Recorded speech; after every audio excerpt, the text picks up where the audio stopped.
Hi, this is Mike from J&M Reviews, and today I'm reviewing the Odika end table. It's also a nightstand. So it's pretty cool. It's Japanese inspired. So this is the instruction manual. It was pretty simple to put together, at least for me. I'm not good at putting together furniture. I don't really like to do it. So I'll show you really quick. It doesn't have that many tools. So these are the little parts that it comes with. This, this, and this. These are my tools. I just used the flat and a Phillips screwdriver and a small hammer. And yeah, and the instructions are pretty simple. Uh, really nice looking. It has that S, so it looks pretty cool. At least for me, I'm gonna use it as like a little mini bookshelf.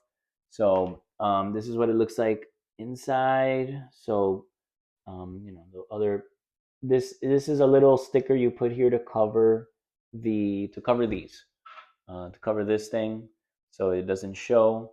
And that's what it looks like on the bottom. And yeah, and that's pretty much, let me show you what it looks like the other side. So that's what it looks like. And this is what it looks like on the back.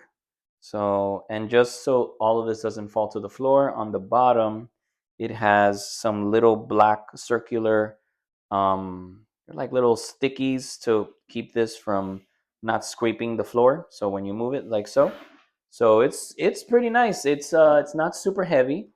It's a little bit light, and I really like the design, which is what attracted me the most to it. Is just I like how it just looks like that. It's unique. It looks different. So a very modern, minimalistic type of style. So hope you enjoy it, and hope the review is helpful.